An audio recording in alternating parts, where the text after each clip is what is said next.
আর কিছুক্ষণের অপেক্ষা, বাংলাদেশ অঘোষিত সেমিফাইনালে এশিয়া কাপের মুখোমুখি হবে পাকিস্তানের। এই আসর শুরু হবার আগে কেউ আমরা কি এভাবে ভেবেছিলাম যে বাংলাদেশ দল এশিয়া কাপের ফাইনালে ওঠা থেকে জাস্ট একটা মাত্র জয় দূরে থাকবে, এরকম সিচুয়েশন ক্রিয়েট হতে পারে? নিশ্চয়ই আমরা ভাবি নাই। সেই বাংলাদেশ অসাধারণ ক্রিকেট খেলেছে, টপ 4-এ গেছে, প্রথম ম্যাচে শ্রীলঙ্কাকে হারিয়েছে, পরের ম্যাচে ভারতের বিপক্ষে অনেকটা প্রশ্নবিদ্ধ পরাজয়, এটা আমাদের দোষের কারণে অনেক বেশি হয়েছে। সুযোগ পেয়েছিলাম, সেটা আমরা কাজে লাগাতে পারিনি। অভিষেকের ক্যাচ মিস হয়েছে, লিটন কুমার দাস হি ওয়াজ মিসড আউট ফ্রম দ্য 11। অনেক কিছু মিলিয়ে ভারতের বিপক্ষে বাংলাদেশের পরাজয়ের সাথে লাকটাও যে ফেভার করেনি এটা নিয়ে কোনো ডাউট নেই। কিন্তু পাকিস্তানের বিপক্ষে একটু পরে বাংলাদেশ যে ম্যাচটা খেলতে নামবে, সেই ম্যাচ শুরু হওয়ার আগে একটা গুমট অবস্থা। অন্তত 2 থেকে 3টা প্রশ্নের উত্তর এখন পর্যন্ত টিম ম্যানেজমেন্ট মেলাতে হিমশিম খাচ্ছে। প্রথম যে প্রশ্নের উত্তর মেলানোটা খুব বেশি গুরুত্বপূর্ণ। লাস্ট ম্যাচে আমার কাছে মনে হয় যে টু সাম এক্সটেন্ট আমরা সেটা সাফার করেছি। লিটন কুমার দাস আজকের ম্যাচে খেলবেন কি খেলবেন না? দ্বিতীয় যে প্রশ্ন, ওপেনিং পার্টনারশিপ বা ওপেনিং পেয়ারে কি কোনো চেঞ্জেস আসার সম্ভাবনা রয়েছে কিনা? আমি যদি একটু ব্যাখ্যা করি যে সুপার 4-এ বাংলাদেশ এখন পর্যন্ত 2টা ম্যাচ খেলেছে, লাস্ট ম্যাচ পাকিস্তানের বিপক্ষে কিছুক্ষণ পর। প্রথম 2 ম্যাচে মানে সুপার 4-এর 2 ম্যাচে সাইফ হাসানের সাথে পার্টনারশিপে তানজিদ হাসান তামিম যেই ধরনের ব্যাটিং করেছেন, যেই ওয়েতে আউট হয়েছেন, এবং লাকিলি সেকেন্ড ম্যাচে লিটন কুমার দাস অ্যাবসেন্ট থাকার কারণে সেই জায়গাটায় পারভেজ হোসেন ইমন সুযোগ পাওয়ার পর যতটুকু চেষ্টা করেছেন ক্যাপিটালাইজ করার, সেখানটায় পারভেজ হোসেন ইমন কি সাইফ হাসানের ওপেনিং পার্টনার হতে যাচ্ছেন কিনা? তানজিদ হাসান তামিম এই বাঁচা মরা লড়াইয়ে ডু অর ডাই ম্যাচে জিতলেই বাংলাদেশ ফাইনালে চলে যাবে। বাংলাদেশের ক্রিকেট একটা বাজে সিচুয়েশন এই মুহূর্তে, ইলেকশনকে কেন্দ্র করে খুব বাজে কাদা ছোড়াছড়ি হচ্ছে সর্বত্র। সেই জায়গাটায় ওপেনিং এ কি পরিবর্তন আসছে?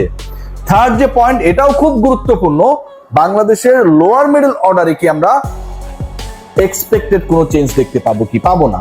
আমি প্রথম আলোচনাটা করতে চাই যে আজকে খুবই একটা অস্থির অবস্থায়, কিন্তু পাকিস্তানকে হারাতে হবে। পাকিস্তানের পয়েন্ট বাংলাদেশের পয়েন্ট এই মুহূর্তে সমান, এবং এই ম্যাচের রেজাল্টের উপর ডিপেন্ড করে আসলে এশিয়া কাপের ফাইনালিস্ট নির্ধারিত হবে। শ্রীলঙ্কা যেহেতু আগের ম্যাচে পাকিস্তানের কাছে হেরে গিয়েছিল, তাদের কোনো সুযোগ নেই।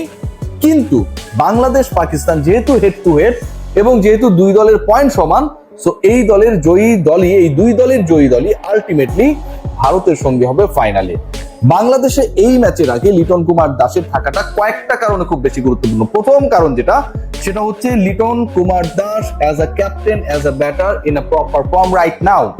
সবশেষে এই আলোচনাটা আমি প্রত্যেকটা ডিসকাশনই করার চেষ্টা করছি যে 2-3টা সিরিজের পারফরমেন্স যদি আমরা দেখি, তাহলে নেদারল্যান্ডস টু শ্রীলঙ্কা বা শ্রীলঙ্কা টু নেদারল্যান্ডস যে জার্নিটা ছিল, লিটন কুমার দাস কিন্তু এই 3 সিরিজের মানে বাংলাদেশের 3টা টানা সিরিজ জিতে এশিয়া কাপে ঢুকেছে, তার 2টাতে কিন্তু টুর্নামেন্টের সেরা ক্রিকেটার ছিল, সিরিজের সেরা ক্রিকেটার ছিল।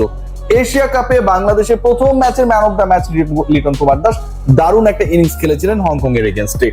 So in form captain and batter Liton Kumar Das না থাকার কারণে বাংলাদেশ কতটা স্ট্রাগল করেছে লাস্ট ম্যাচে ভারতের এগেইনস্টে সেটা আমরা দেখেছি।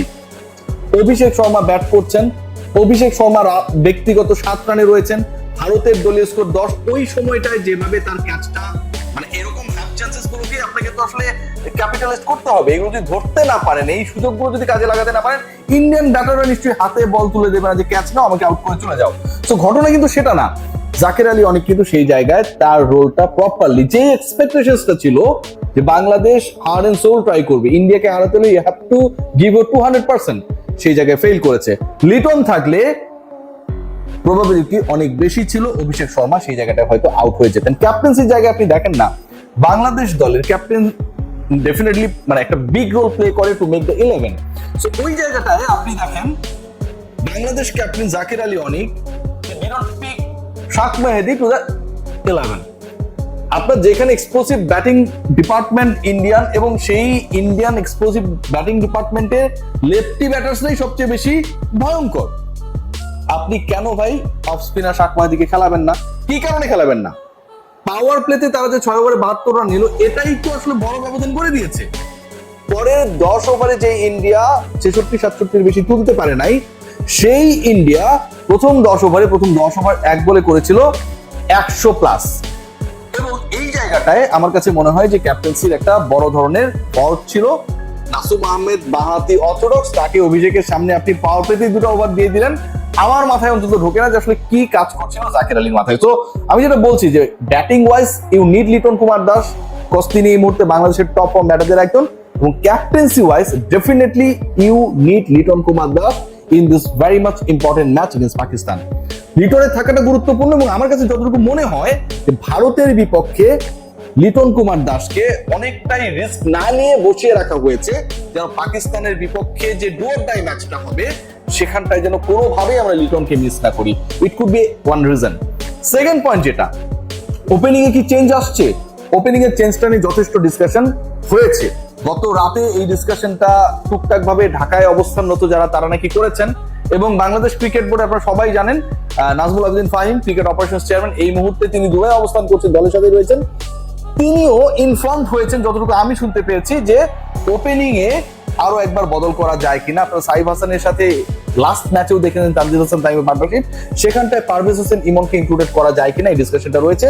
যদি তিনি ওপেনিং পার্টনার হন, মানে ইমন যদি সাইফের ওপেনিং পার্টনার হন, তাহলে 3 নাম্বার ব্যাটিং পজিশন যেভাবে এর আগে ছিল ঠিক ওভাবেই চলবে, এবং পরের অর্ডার গুলোতে হচ্ছে অ্যাকর্ডিংলি কিছু চেঞ্জেস আসতে পারে, বাট খুব বেশি সফল হবে না। কেন বলছি এই আলোচনা? গতকালকের ম্যাচে বাংলাদেশে যে 11 জন ব্যাটার ব্যাট করেছে, only 2 batters they able to score runs 100 plus strike rate. So 100 plus strike রেটে মাত্র 2 জন batter they were able to score runs. একজন হচ্ছে আপনারা সবাই জানেন 135 প্লাস স্ট্রাইক রেটে ব্যাট করেছেন সাইফ হাসান, 69 রান করেছেন। আগের ম্যাচটাতেও শ্রীলঙ্কার এগেইনস্টে 60 প্লাস রানস করেছিলেন। সো সাইফ হাসান মানে অ্যাটাকিং ক্রিকেট খেলছেন, ভালো ক্রিকেট খেলছেন, বেটার স্ট্রাইক রেটে ব্যাট করছেন, এগুলো নিয়ে কোনো ডাউট নেই। তার বাইরে 110 স্ট্রাইক রেটে ব্যাট করেছিলেন ইমন। বাকি যে 9 জন রয়েছেন, they all were fail to score runs according to the need. So এরকম যখন সিচুয়েশন হবে, ডট বল যখন 60 প্লাস হয়ে যাবে, তখন you need someone in the wicket যিনি আলটিমেটলি ওই এক্সপ্লোসিভ ব্যাটিংটা করবেন, হয় টিকে থাকবেন, আদারওয়াইজ তিনি আউট হয়ে যাবেন। সো তানজিদ হাসান তামিমের অন্তত লাস্ট 2 ম্যাচের পারফরমেন্স এবং সবশেষ ম্যাচে ইমনের পারফরমেন্স কিছুটা হলেও সিচুয়েশন ক্রিয়েট করছে যেখানটায় Parvez Hossain Emon he has a big possibility to be the part of the 11। Liton Kumar Das included হলে এমনিতেই টপ অর্ডার থেকে একজনকে ছেটে ফেলতে হবে, এবং সেই অপশনটা সীমাবদ্ধ আমার কাছে মনে হয় 2 ওপেনারের মধ্যেই।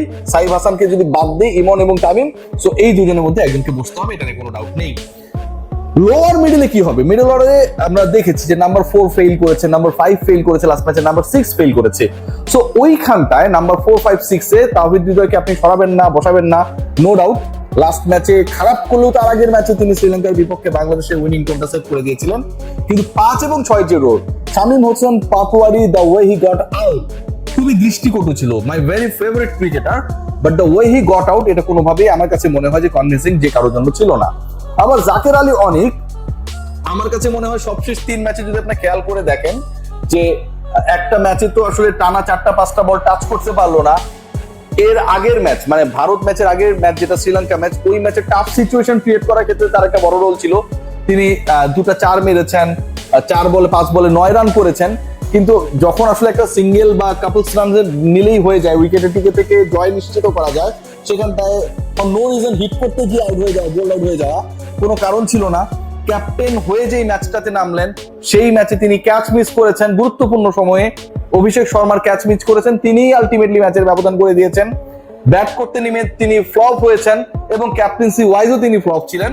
সো সবকিছু বিবেচনায় আমার কাছে মনে হয় যে নাম্বার 6 এ একটা চেঞ্জেস আসতে পারে, এবং সেই চেঞ্জটা যদি আসে তাহলে নুরুল হাসান সোহান এই ভেরি মাচ ইম্পর্টেন্ট ম্যাচে 11-এ ঢুকে যাবেন, এবং যাওয়াটার সম্ভাবনা খুব বেশি।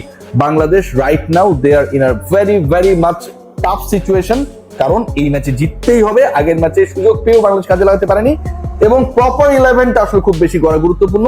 পাকিস্তান লাস্ট ম্যাচে ভালো করলেও তারা যে টপ মোস্ট ক্রিকেট খেলছে তা কিন্তু না। Good luck for team Tigers.